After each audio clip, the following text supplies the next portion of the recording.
eh, distribusi normal multivariat ya. Jadi pada saat ini yang kita akan pelajari adalah bagaimana suatu data multivariat itu bisa berdistribusi normal, gitu ya. Oke. Nah, jadi nanti kita akan belajar tentang fungsi densitas normal univariat dulu. Dari normal univariat kita lihat bagaimana fungsi densitas normal multivariatnya. Nah, terus sifat-sifat untuk distribusi normal multivariat, terus eksplorasi distribusi normal multivariat. Nanti ada contoh kasusnya ya. Oke. Oke. Mulai dari distribusi normal fungsi distribusi normal univariat ya.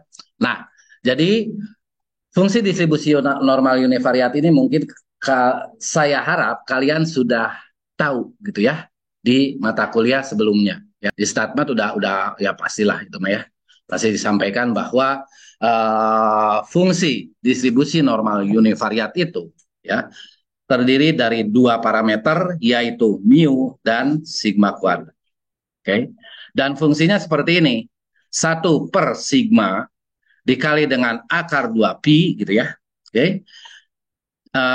Eksponensial minus y dikurangi dengan mu kuadrat per 2 sigma kuadrat. Biasanya di sini yang minusnya biasanya jadi seperti ini. 1/2 dikali dengan y dikurangi dengan mu kuadrat gitu ya.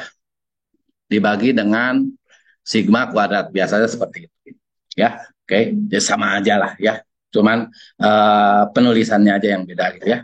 Oke, minusnya aja dimasukin. Jadi seperti ini, dan y-nya itu berada di antara minus tahingga sampai tahingga ya. Ini untuk distribusi normal univariat.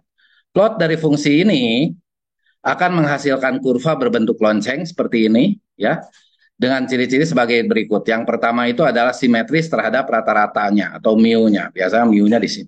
Ya. Jadi dia simetris terhadap rata-ratanya seperti itu. Jelas ya? Kanan kiri sama gitu ya. Terus min, median, modus berada pada titik yang sama ya.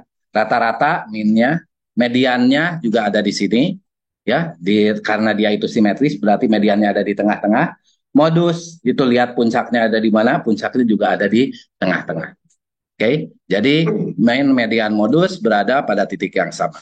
Lalu untuk peluang di mana mu dikurangi di antara y-nya itu berada di antara mu dikurangi sigma dan mu ditambah sigma, itu nilai peluangnya adalah 0,683 ya. Jadi kalau misalkan sigmanya di sini, misalkan sigmanya di sini sigmanya gitu ya, variansnya.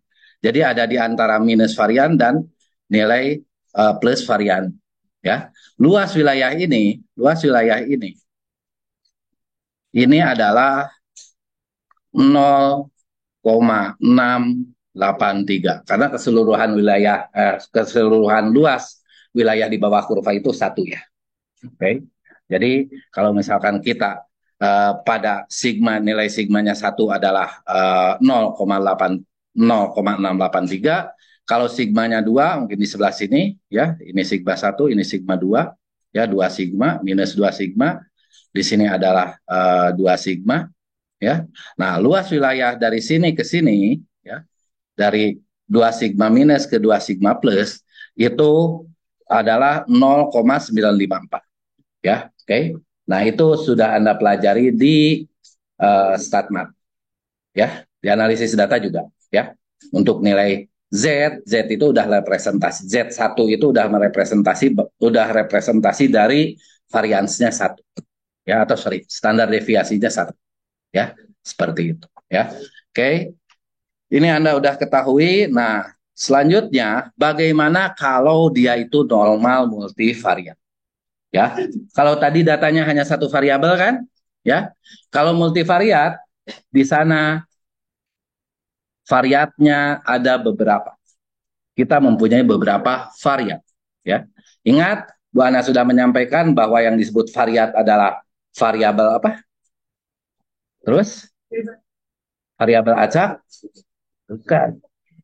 Variabel acak yang merupakan variabel dependent atau variabel respon yang saling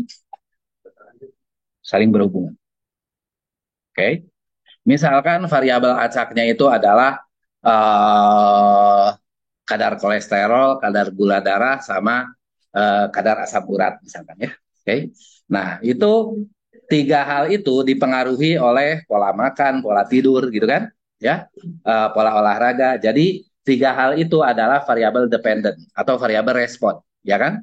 Respon dari gaya hidup kita, ya kan? Nah, sekarang tiga hal itu saling berhubungan. Ketika gula darahnya tinggi, kolesterolnya ikut tinggi juga. Walaupun mungkin nggak apa tidak besar, tidak erat hubungannya gitu ya.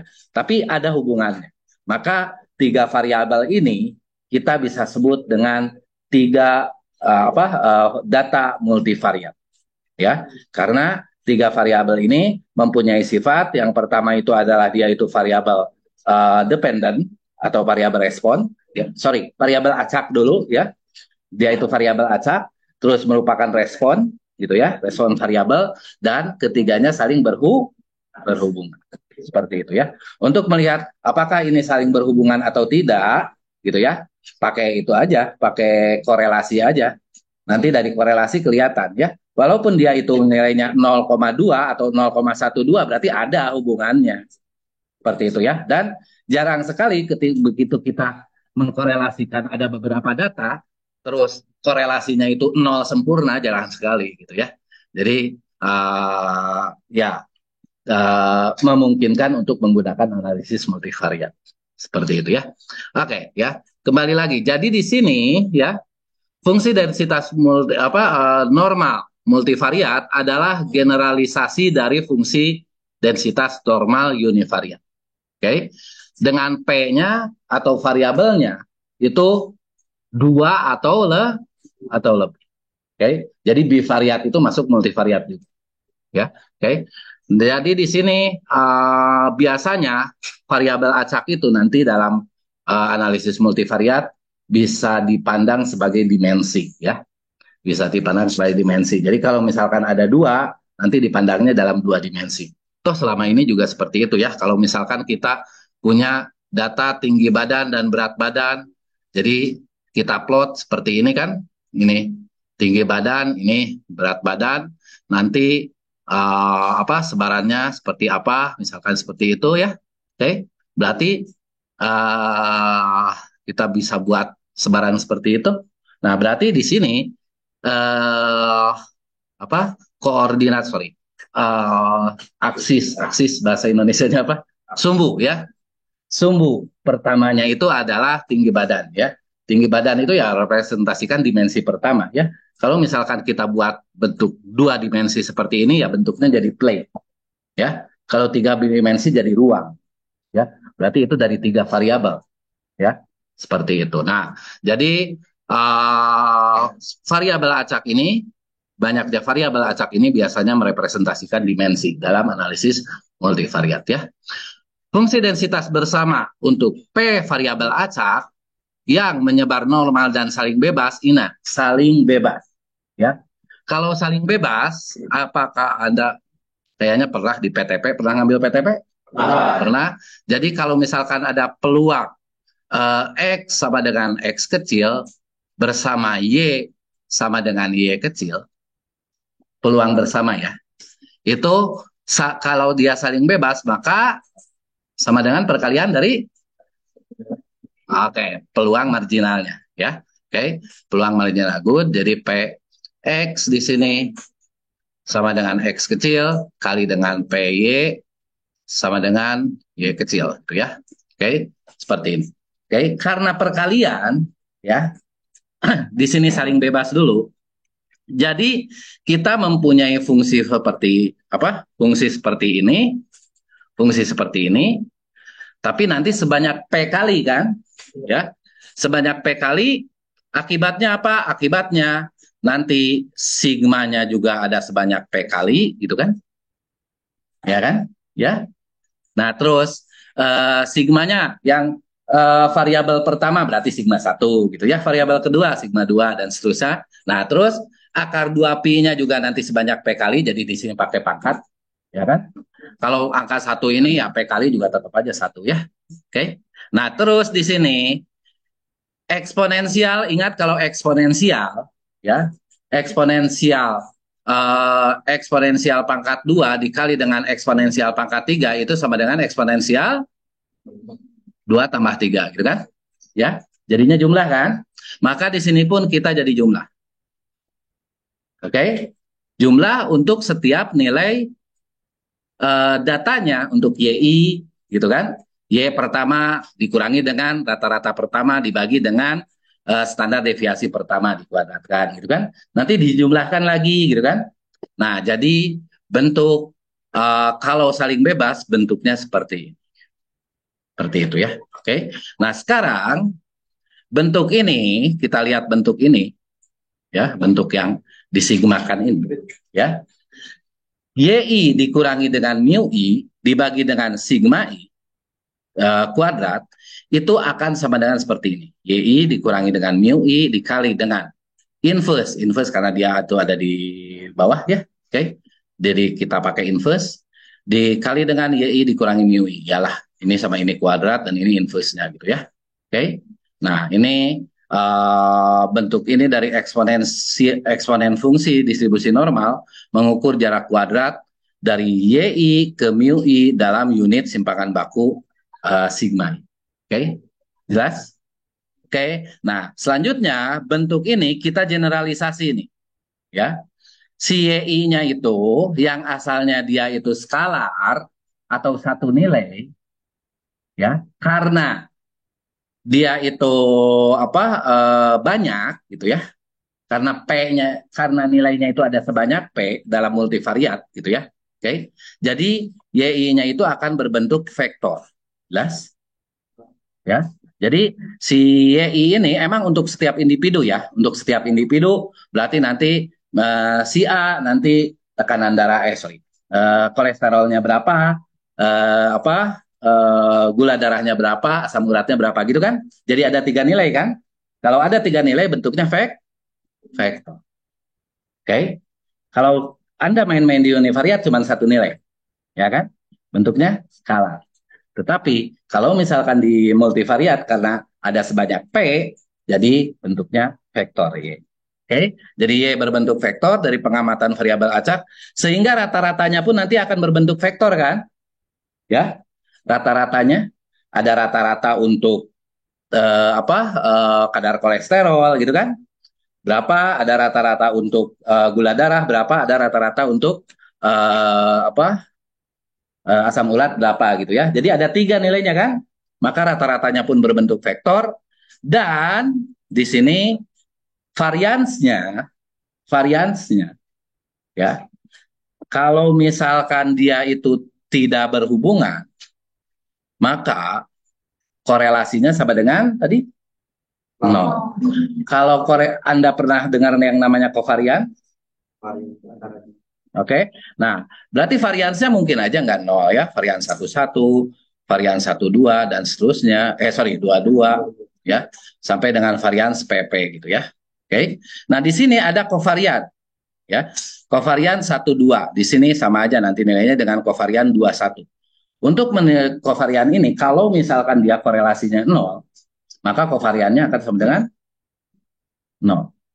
Sebenarnya sebaliknya, karena korelasi itu ya, korelasi itu sama dengan kovarian dari XY gitu ya, atau X1 dengan Y X2 gitu ya, dibagi dengan akar varian X1 dikali dengan akar varian X2. Oke, saya nggak tahu Anda ketemu ini di mana gitu ya. Yang pasti kalian pernah ketemu. Oke, kalau misalkan ini rho-nya bernilai 0, maka yang bernilai 0 adalah covariance. Oke. Nah, jadi kalau misalkan kovariannya tidak bernilai 0, maka dia itu saling berhubungan. Oke.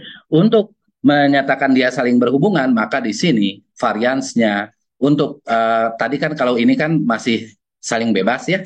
Oke. Nah, kita mau memasukkan hubungannya antar variabelnya, maka variansnya kita ganti dengan sigma. Karena di sigma ini ada nilai-nilai kovarian, yang mana kovarian itu merepresentasikan hubungan. Oke, seperti itu. Jadi sigma itu matrik varian kovarian. Ya, yang ini nih, ya. Varian kovarian, kenapa disebut varian kovarian? Karena diagonal utamanya nilai apa? Varian, sedangkan yang atas bawahnya itu nilai kovarian. Nah, biasanya disebut matrik varian kovarian, tapi karena Markov ya. Oke. Tapi sebagian orang menyebutkan bahwa ini matrik kovarian aja ya. Oke. Seperti itu ya. Oke. Jadi di sini yang ini nih, yang apa? Yang kita kuadratkan nanti kita ganti dengan ini ya. Kita ganti dengan Y, ini vektor Y dikurangi dengan vektor mu, ditransposkan dikali dengan inverse matrik varian kovarian gitu ya, dikali dengan vektor Y dikurangi dengan vektor mu. Jelas? Oke, jadi kalau misalkan kita punya seperti ini ya, karena nanti Y-nya itu apa? Y-nya itu adalah darah apa? Kondisi darah Stephen gitu ya. Jadi diukur dari 3 hal gitu kan ya. Oke, jadi dia itu nanti ada A, B, C misalkan seperti itu kan ya. Oke, jadi di sini dia itu berukuran 3 kali 1. Oke, nah terus nanti yang 8 orang ini kita rata-ratakan untuk setiap variabelnya kan. Ya, rata-rata jadi di sini ada mu adalah rata-rata untuk kadar kolesterol. Misalkan di sini rata-ratanya adalah 120 misal. Ya. Rata-rata untuk kadar gula misalkan di sini adalah 97. Ya, rata-ratanya ya semua dari 8 orang. Terus rata-rata asam urat misalkan di sini 6. Nah, ini vektor juga kan? Ya, vektor berukuran 3 kali 1. Oke. Kalau misalkan ukurannya sama kan bisa dikurangkan kan? Ya kan? Jadi 3 kali 1. Jadi ini akan berukuran 3 kali 1. Tapi karena dia ditransposkan, berarti ukurannya jadi 1 kali 3. Oke. Yang ini P kali P. Tadi P-nya ada berapa? Ada variabelnya ada berapa? Ada 3. Berarti sigma ini akan 3 kali 3. Oke. Sigma kalau diinverskan tetap aja ukurannya 3 kali 3 kan? Ya. Kalau yang ini tidak ditransposkan berarti 3 kali 1. Nanti dapatnya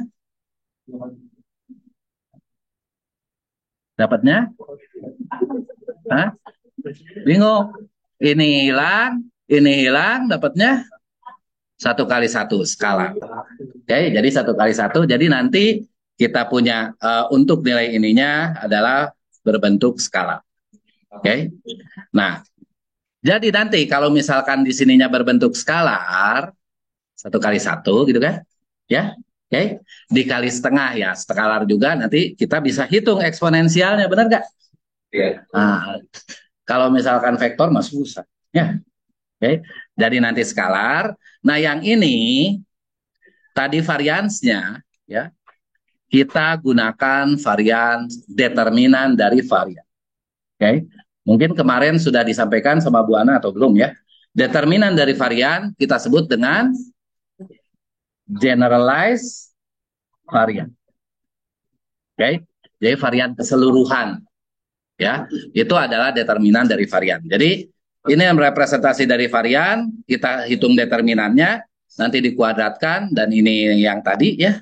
Oke. Pangkat P gitu ya. Oke, ya nanti dapat GEY seperti itu. Oke. Yang mana Y1 sampai dengan YP itu pasti di antara min 8 sampai minus tahingga sampai tahingga gitu ya. Oke. Jelas? Oke. Seperti itu ya. Oke ya. Nah, jadi sampai sini jelas ya. Oke. Fungsi ini kita sebut dengan fungsi densitas peluang normal. Jadi fungsi densitas peluang normal itu seperti itu. Ya, oke. Nah, Anda bisa menghitungnya, Anda bisa menghitung nanti nilai peluangnya berapa, gitu ya. Seperti itu karena ini apa determinan dari suatu matriks kan konstanta juga atau skalar juga kan, ya. Kalau semuanya udah skalar ya Anda bisa hitung nilai peluangnya berapa, ya. Oke. Jadi di sini nilai peluangnya dihitung seperti ini kalau misalkan dia datanya multivariat. Oke. Nah, fungsi densitas peluang normal berdimensi P ini dapat ditulis dengan seperti ini ya. N normal, terus di sini adalah banyaknya variatnya ya. Jadi biasanya kita nulisnya N3 misalkan. Di sini mu, sigma gitu ya. Oke, ini matriks biasa seperti itu ya. Sigmanya matriks, mu-nya vektor ya. Jadi kita tulis seperti ini. Ya sama aja dengan kasus univariat, tapi kalau di univariat mu-nya skalar gitu ya, jadi nggak di bold kan ya, dan sigmanya itu ya sigma biasa gitu ya, bukan kapital dan di bold ya. Jadi kalau sigma kapital di bold itu merepresentasikan bahwa dia itu matriks ya. Oke. Oke, dan bedanya ada indeksnya. Indeksnya itu merepresentasikan bahwa variabelnya ada berapa ya. Oke, seperti itu. Oke, eksponensial dari yang tadi ya. Dari fungsi densitas peluang normal multivariat memperhatikan bahwa persamaan elipsoid dalam ruang berdimensi P. Jadi ini akan membentuk persamaan elipsoid nanti. Ya, gambarnya nanti kita akan lihat di bawah. Jika bentuk ini ditulis dengan sebuah persamaan nilai konstantannya C, misalkan nih dari sini kita dapatkan C kuadrat, gitu ya. Nah nanti bentuk apa secara grafisnya ya. Jadi si elipsoidnya di sini adalah mu, mu itu titik pusatnya, gitu ya. Dan absisnya itu adalah C dikali dengan akar lambda I dikali dengan EI, ya. Lambda I ini adalah nilai eigen atau eigen value dari sigma. Oke, okay? Eigen value dari sigma. Dan E ini adalah eigen. Apa pasangan eigen value? Eigen vektor. Ya, eigen vektor dari sigma. Ya, ingat di sini I berarti kalau misalkan lambdanya lambda 1, maka eigen vektornya pun harus eigen vektor 1 gitu ya. Oke, okay? Anda sudah belajar di aljabar linear tentang pasangan eigen. Ya, seperti itu ya. Nah, jadi absisnya itu adalah plus minus ya C dikali dengan akar untuk setiap dimensinya. Karena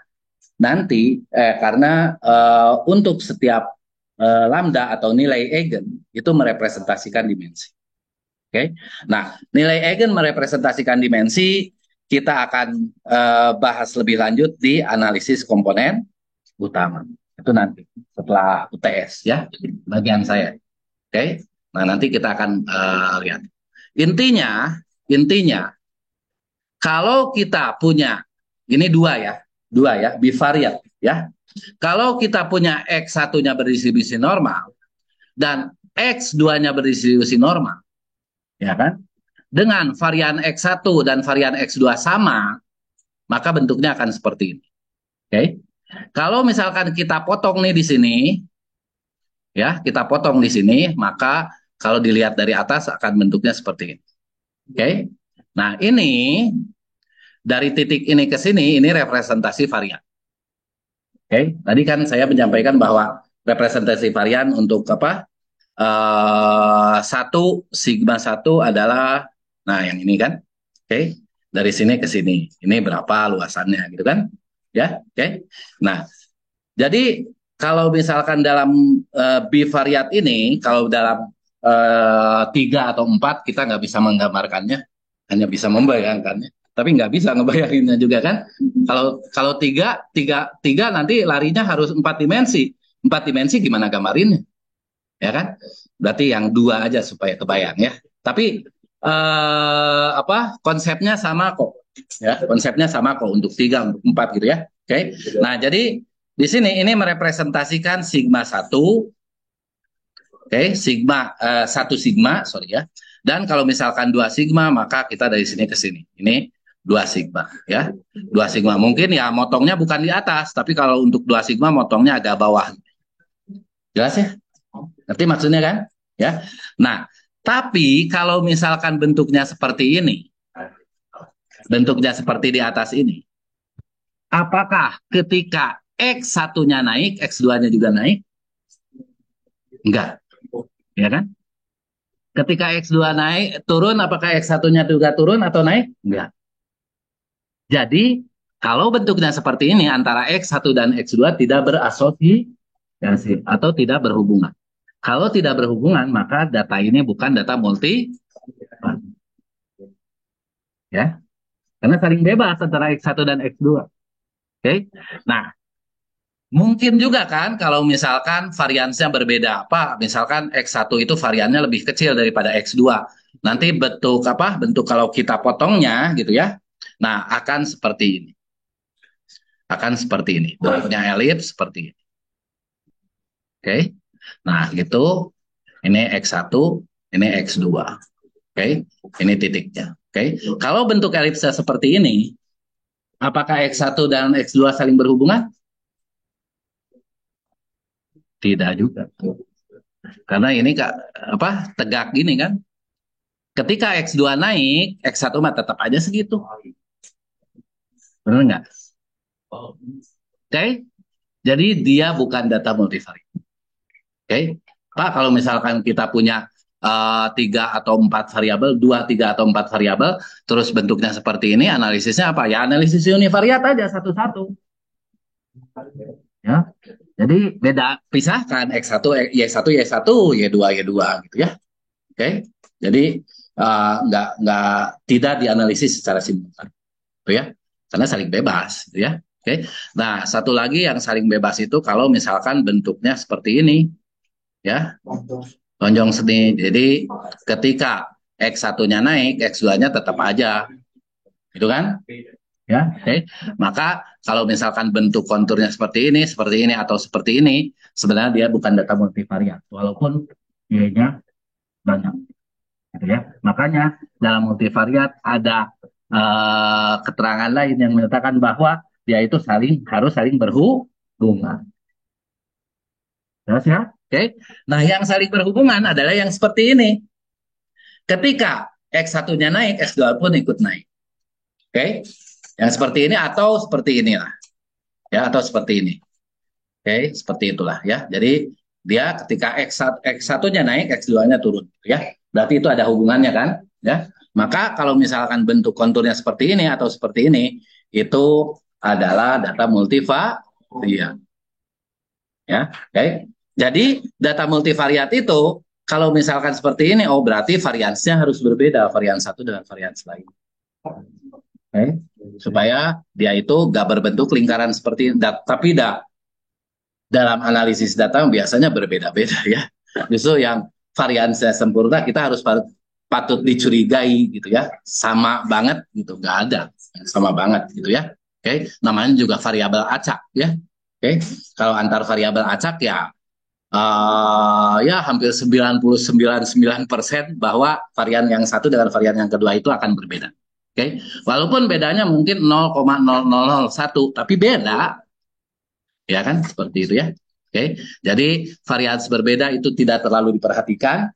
Yang diperhatikan adalah ketika X1 naik, X2 turun. Atau ketika X1 naik, X2 naik. Berarti ada korelasinya, ada hubungan seperti itu ya. Oke, nah sekarang yang disebut dengan yang tadi ya, ini mana tadi? Nah ini absis itu adalah C dikali dengan akar sigma I dikali dengan EI, itu adalah yang ya ini C. Nah sebenarnya C dikali dengan akar sigma I dikali dengan EI gitu ya. EI-nya adalah vektor eigen. Ini adalah karena dia dimensi pertama ya. Yang paling panjang itu biasanya representasi dari dimensi pertama ya. Jadi di sini adalah sigma 1 dikurang vektor eigen yang ke 1 juga. Gitu ya. Oke. Nah, terus yang ini adalah yang kedua. Jadi panjang ini adalah C dikali akar sigma I Bukan sigma, lambda ya, lambda ya. Lambda I di sini lambda 2 berarti ya. Lambda 2 dikali E2 gitu kan? Ya, oke. Yang mana lambda 1 dikali dengan E1 itu sama dengan akar dari sigma 1 ditambah dengan sigma 2. Ditambah dengan apa kovariannya ya 1 dan 2 ya. Oke. Dan yang ini dikurang ya. Nah, untuk dari sini ke sini tidak kita pelajari sekarang, nanti di apa di Manova. Sorry, bukan di Manova, di yang tadi analisis komponen utama ya. Oke. Kenapa dari sini ke sini? Intinya di sini ya apa kita akan menghasilkan elips dengan ya dengan uh, apa absisnya adalah ini dan ini. Oke, itu kalau 2 ya. Oke. Nah, seperti itu. Jadi di sini jelas bahwa normal multivariat dapat dibangun jika X1-nya berdistribusi normal, X2-nya juga berdistribusi normal, tapi kedua distribusi normal itu harus saling berhubungan. Jadi kalau dua-duanya distribusi normal, belum tentu normal multivariat. Jelas? Ya. X1 berdistribusi normal, X2 berdistribusi normal, tapi kalau tidak berhubungan bukan normal multivariat. Jadi jangan sampai salah nanti kalian oh asumsi normal multivariat, uji aja uji normal untuk setiap variabelnya, salah. Ya, nggak boleh. Ya, karena uji normal ya harus ada hubungan ya. Ya itu nanti adalah cara ujinya gimana ya. Oke. Nah, di sini sifat-sifatnya ya. Tadi salah satu sifatnya ya. Tadi salah satu sifatnya yang saya sampaikan bahwa ketika datanya dia semuanya berdistribusi normal, belum tentu dia itu normal multivariat. Belum tentu ya. Oke. Nah, tetapi di sini ketika dia itu, nah di sini ya, yang ke B. Jika data itu berdistribusi normal multivariat, ya, ini X itu berdistribusi normal multivariat, maka semua anak gugus dari X juga berdistribusi. Jadi kalau kita punya data data berdistribusi normal multivariat, maka bisa dipastikan untuk setiap variabelnya berdistribusi normal. Jadi apa? Tidak berlaku bolak-balik ya. Tidak berlaku bolak-balik. Seperti itu ya. Oke. Lalu di sini kalau misalkan kita punya X yang berdistribusi normal multivariat ya. Kalau misalkan setiap variabelnya kita kali dengan apapun, dengan apa? Dengan suatu konstanta gitu ya. Nah, terus kita punya variabel multivariat baru gitu ya. Misalkan apa tadi kolesterolnya kali 2, terus gula darahnya kita kali dengan 4, terus asam uratnya kita kali dengan 100 misalkan seperti itu ya. Oke. Nah, nanti tetap aja distribusinya akan berdistribusi normal multivariat gitu ya. Jadi biasanya pengali suatu konstanta yang jadi pengali dalam suatu variabel itu tidak akan mengubah distribusi ya, tidak akan mengubah distribusi. Seperti itu ya. Oke. Nah, jadi kalau misalkan kita punya seperti ini, ya distribusinya akan tetap distribusi normal multivariat. Ya. X berdistribusi normal multivariat, maka A transpos dikali X-nya akan berdistribusi normal multivariat juga. Oke. Nah, ini akan kita banyak gunakan ketika kalian menggunakan analisis diskriminan dan analisis komponen utama. Oke, nanti ya. Oke. Nah, terus di sini jika X1 dan X2 saling bebas ya, maka jadi kita misalkan punya variabel misalkan tadi ya ini kolesterol ya. Ini adalah kadar gula, ini adalah apa tadi asam urat. Di sini adalah apa lagi ya? Kadar trombosit ya. Di sini adalah kadar leukosit. Oke. Misalkan kita punya ini dan ini itu saling bebas, ya. Kadar trombosit dan kadar leukosit misalkan tidak tidak berhubungan dengan kadar gula misalkan dan lain sebagainya gitu ya. Oke, misalkan itu saling bebas, tetapi kalau misalkan walau ini adalah normal multivariat berarti apa? Yang ini adalah jadi ini N3 ya. N3 yang ini adalah saling berhubungan gitu kan? Ya. Terus ini N2 ini juga saling berhubungan. Nah, ketika walaupun dia itu saling bebas di antara N1 dan N2 gitu ya, tetapi kalau kita gabung ini semua itu akan dianggap saling berhubungan. Oke. Jadi disebut dengan apa gabungannya di N5-nya itu akan berdistribusi normal gitu. Normal multivarian. Ngerti kan maksudnya kan? Ya. Nah, jadi seperti itu. Tapi Ya. kalau dipisah tetap normal multivariat. Kalau dipisah ya, kalau dipisah di sini ya normal multivariat. Di mana? Dipisah gimana? Misalnya dua yang kiri, tapi yang kanan. Dua yang kanan, dua yang kiri, dua yang kanan. Dua yang kiri Dua yang kanan. Ini tetap multivariat. tetap normal multivariat. Oh. Karena di sininya ini normal multivariat dan ini normal multivariat, gitu ya. Kecuali kalau dipisah aja di sebelah sini ya, oke? Ya itu mah emang dari awalnya juga gak berhubungan, jadi normal multivariatnya masing-masing, gitu ya. Tetapi kalau misalkan kalian punya ini normal multivariat, ini normal multivariat, jadi istilahnya untuk mendapatkan normal multivariat dari 5, gitu ya, oke? Ya kalian gak usah uji lagi, kalau misalkan digabung, udah pastilah itu normal multivariat, ya. Oke, nah mungkin nanti ini adalah variabel-variabel yang berhubungan dengan uh, naik turunnya saham, mungkin ya. Yang ini adalah variabel-variabel yang berhubungan dengan apa naik turunnya bunga bank, misalkan seperti itu ya. Nah, terus kalian itu mau menggabungkan tiga variabel dan dua variabel untuk bunga bank dan tiga variabel untuk naik turunnya saham gitu ya. Oke, digabungkan, dianalisis secara bersama, itu 5 variabel itu akan normal multivariat. Kalau yang ini normal multivariat, yang ini normal multivariat. Yang dua sama tiga akan korelasi.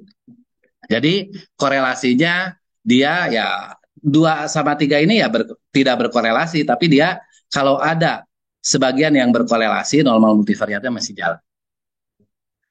Gitu ya. Oke. Jadi seperti itu. Oke. Nah, jadi maksud dari sini seperti itu dengan bentuk seperti ini ya. Oke. Di sini antara mu1 dan mu2 tidak ada korelasi gitu kan? Ya. Oke. Di sini juga nanti hasil korelasinya 0 karena gak ada hubungan gitu kan ya. Oke. Yang ada adalah di sini dan di sini. Tapi ya biar bagaimanapun kalau misalkan kita punya matriks seperti ini misalkan ya. Di sini adalah sigma 11 ada nilainya berarti ya. Kalau ada gitu seperti sigma 12, sigma 13, terus di sini adalah sigma ini 22, ini 23, 33 gitu kan? Ya, oke. Nah, terus di sini adalah 12, oke. Di sini sigma 21, terus di sininya sigma di sininya 0 gitu ya, di sininya 0, di sininya sigma 23 32, di sini adalah sigma 23 gitu ya. Ada nolnya di sini, tapi ini masih kita bisa anggap itu value. Ya kan maksudnya kan? Ya. Walaupun si X1 dengan X3 tidak berhubungan gitu ya. Oke. Tapi X1 dan X2 saling berhubungan dan X2 berhubungan juga dengan X3. Ya, ini kan ada ininya kan? X2 itu berhubungan dengan X1, X2 itu berhubungan dengan X3 juga ya. Tapi kalau langsung X1 dengan X3 itu nggak ada hubungannya. Nah, nggak apa-apa. Ini masih kita sebut dengan normal multivariat. Ngerti kan maksudnya kan? Ngerti. Ya, oke, kita lanjut. Ya, jika X itu berdistribusi normal multivariat mu sigma dengan determinan dari sigmanya itu lebih besar dari 0, berarti ini dia itu bisa diinfuskan ya. Oke, karena mungkin aja kita akan mendapatkan varians yang sama dengan 0 determinannya. Jadi kalau sama dengan 0 berarti istilahnya apa? Tidak bisa diinverskan. Oke. Nah, jadi di sini kalau dia itu tidak bisa diinverskan, benar tuh yang dikalikan dengan matriks adjointnya itu ya. Oke. Nah, nanti dia syaratnya harus bisa diinverskan sigmanya ya. Maka di sini bisa jalan ya. Di mana ini yang tadi yang kita selalu bicarakan itu akan berdistribusi chi square. Oke. Nah, sebenarnya distribusi chi square itu adalah kuadrat dari distribusi normal. Oke, nggak tahu Anda di StatMat. Oke, kuadrat dari distribusi normal ya. Oke. Nah, jadi kalau misalkan di sini kita punya X dikurangi mu dan kita kuadrat dikalikan dengan X kurangi mu lagi, berarti kan kuadrat kan bentuknya kan. Normal, kuadrat dari normal ya adalah chi square. Dia itu akan berdistribusi chi square, di mana chi square ini menyatakan sebaran dengan derajat bebas P. Nanti derajat bebasnya sebanyak P. Ya. Kalau misalkan dia variabelnya 2 ya P-nya 2.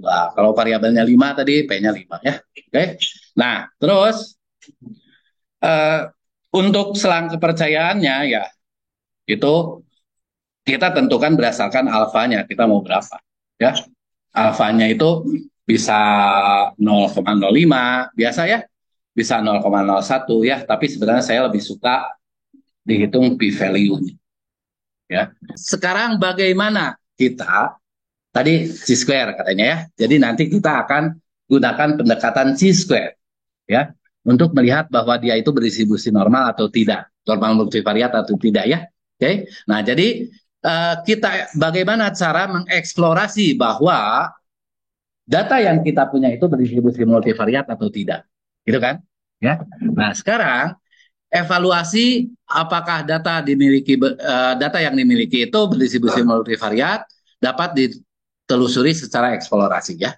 Saya di sini menyampaikan dasarnya ya, dasar uji analisis multivariat ya. Sebenarnya analisis bukan uji ya. Kalau misalkan distribusi ini fitting misalnya ya. Fitting distribution ini ya, sebenarnya ada banyak cara, ada lebih dari 20 cara. Oke, ada lebih dari 20 metode. Ya, ada lebih dari 20 metode. Tapi yang saya sampaikan di sini adalah satu metode yang paling dasar. Ya, karena yang lain-lain pun sebenarnya berlandaskan pada metode itu. Oke.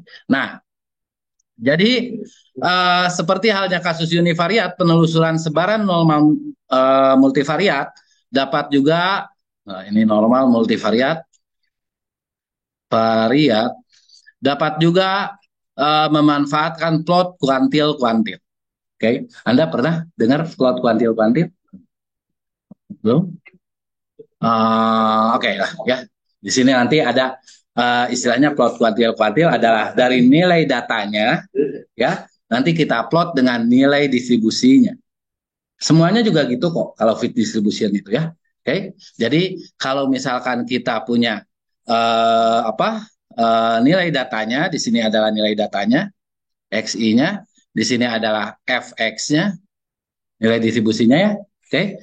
Kalau misalkan di sininya adalah membentuk garis lurus, berarti itu dia itu sempurna, si X itu mengikuti ini, benar nggak? Ya.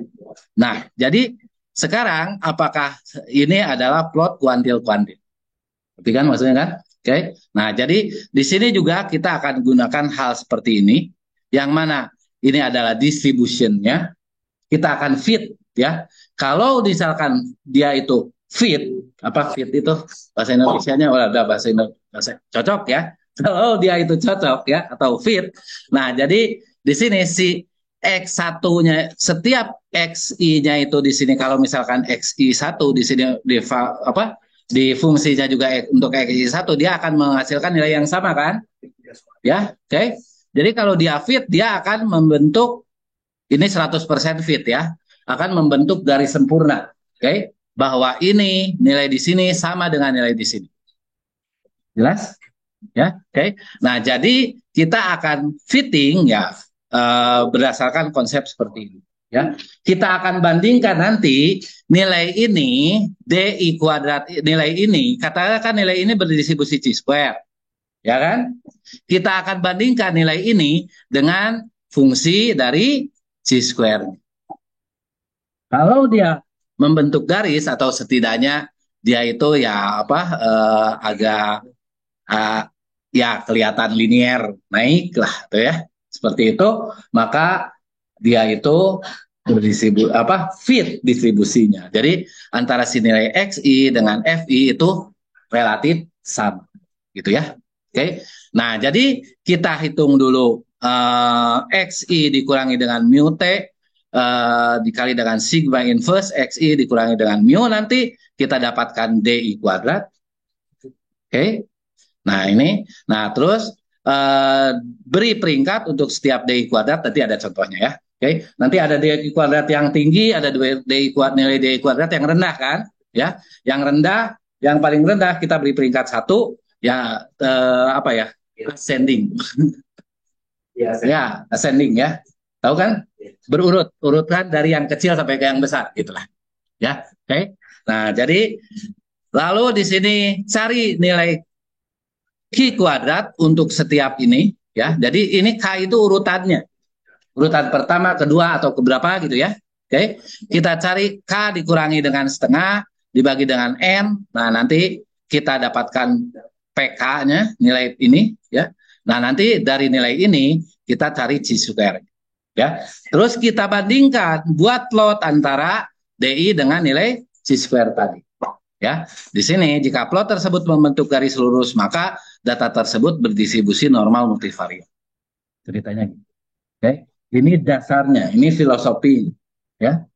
Faktanya kalian bisa tinggal mardiates enter langsung keluar. Ya kan? Ya, tapi kalian harus pahami dulu filosofinya. Oke, pakai R-nya mah gampang lah, gitu ya.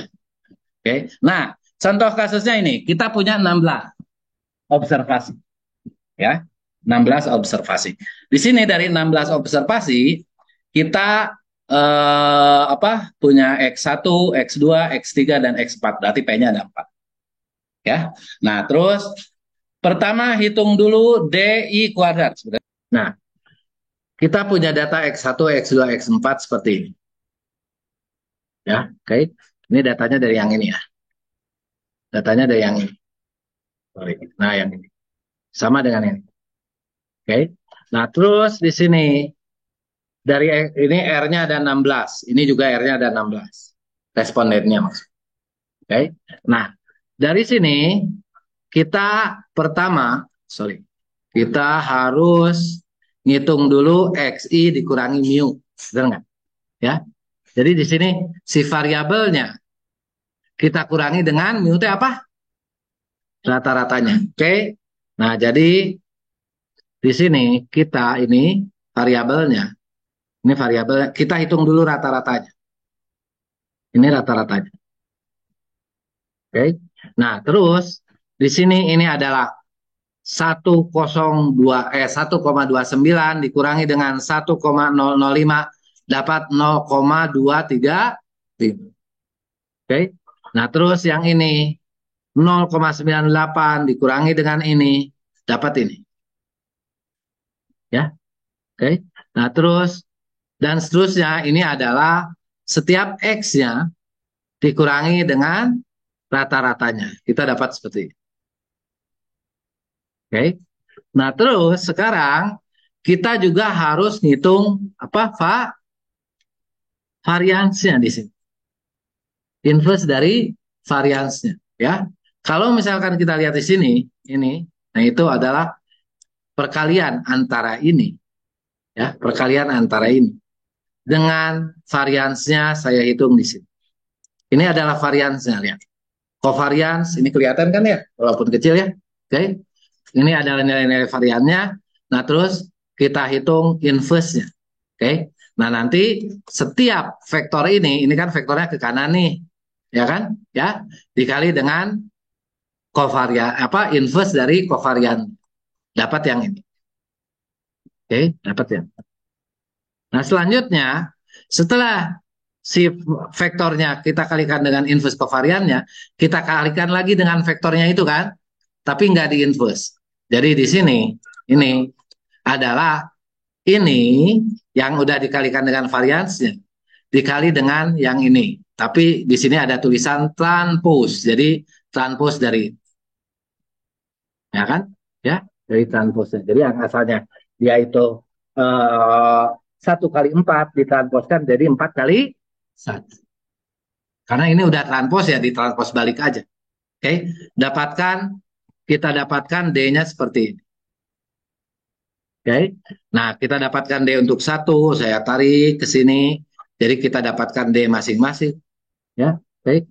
Terus diotomatisasi di sini dengan menggunakan rank equation. Ya, jadi di sini kita mana urutan 1, urutan satunya adalah untuk responden ke-15, dia yang nilainya terkecil, ya kan, R-nya, ya. Terus responden yang nilainya terbesar adalah mana yang ke-16, adalah yang ini, responden ke-3. Oke. Dan ini urutan ini adalah K-nya. Oke, urutan ini kita dapatkan K, ranking dari nilai DJ. Dari K-nya kita hitung peluangnya. Ya. Hitung peluangnya dengan cara ini dikurangi setengah tadi kan ya, dikurangi 0,5 terus dibagi dengan N-nya. Ya kan? Ya. Dibagi dengan banyaknya data ada berapa? 16. Jadi dibagi 16. Jadi didapatkan seperti ini 0,9 dan seterusnya. Oke. Jadi di sini kalau dia nilainya kecil DIJ-nya, jadi peluangnya pun kecil lah. Ya, oke. Tapi kan kalau peluang nggak boleh nilainya 11, benar nggak? Ya kan? Makanya di sini berdasarkan urutannya kita cari nilai peluangnya jadi 16 dikurangi dengan 0,5 dibagi dengan 16. Tentu dia akan berkurang dikit kan, berkurang 0,5 kan? Ya. Jadi ini sebenarnya proporsi sebenarnya. Ya. Tapi nggak mungkin satu juga. Jadi 0,96 dan seterusnya. Jelas? Oke. Jadi kalau misalkan nggak dikurangi 0,5, 16 per 16 jadinya satu kan? Ya kan? Ya kalau peluang satu ya kayaknya nggak mungkin juga gitu kan? Ya. Jadi dikurangi 0,5 dulu setiap itu. Oke. Oke, nah di sini dapat PK-nya, dapat nilai peluangnya. Oke. Setelah dapat nilai peluangnya, kita hitung C-square-nya. Ini saya mindahin aja yang asalnya dari sini ke sini ya. Oke, supaya nanti penggambarannya nggak sulit. Oke, di sini kalau misalkan dia itu nilai peluangnya adalah 0,906 dengan alfanya adalah mana ini 0,0906, oke ya di sini dan P-nya ada berapa?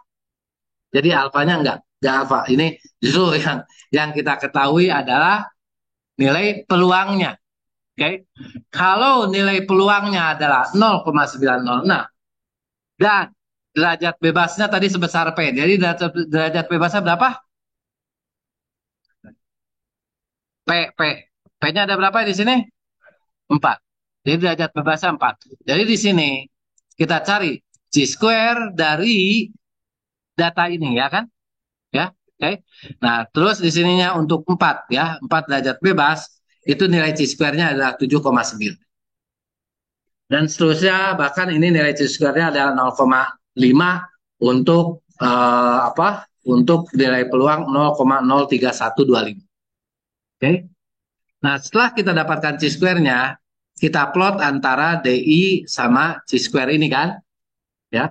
Maka plotnya akan dapat seperti ini. Oke. Kita dapat D-nya, kita dapat C-square-nya gitu ya. Ini degree of freedom-nya 4 karena di situ variabelnya ada 4 kan, ya. Lalu kita plot seperti ini dan ini relatif membentuk garis.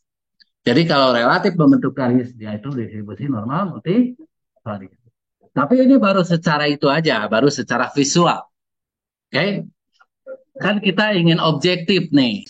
Jadi sekarang setelah kita dapat seperti ini, ya. Ini kita hitung berdasarkan nilai korelasi. Ya, nilai korelasinya. Sekarang sebenarnya ada ini apa tabelnya? Ini tabelnya ada di bukunya Johnson, ya, di bukunya Johnson. Jadi di sini kalau sampelnya ada 5 dan dia nilai korelasinya adalah segini, berarti dia itu signifikan pada level alfa segitu. Oke, seperti itu ya. Oke, jadi ketika kita ini dapat N-nya adalah 16, sorry, kita hitung dulu korelasinya antara DI kuadrat dengan C square adalah 0,9793. Nah, karena N-nya 16, di sini adanya 15 dan 20, kita ambil untuk N besar. Ya, jangan yang 15-nya, tapi yang paling besar untuk uji seperti ini ya. Oke, jadi geraknya itu ke besar. Ya, jadi di sini untuk ke-20, maka di sini dia itu akan signifikan ya ketika dia itu 92 bahkan di level 1 level ini disebut signifikan gitu ya. Oke. Jadi yang paling kecil aja 9269, ini 97, maka di sini lebih besar, maka di sini dengan p value kurang dari 0,01 dia itu berdistribusi normal multivariat. Sebenarnya yang tadi itu diadopsi oleh dua metode ya, Kolmogorov-Smirnov dan Shapiro-Wilk ya. Tapi yang paling mirip itu adalah yang Kolmogorov-Smirnov. Jadi yang metode tadi itu diadopsi oleh Kolmogorov-Smirnov. Yang kuantil yang pakai yang dihitung nilai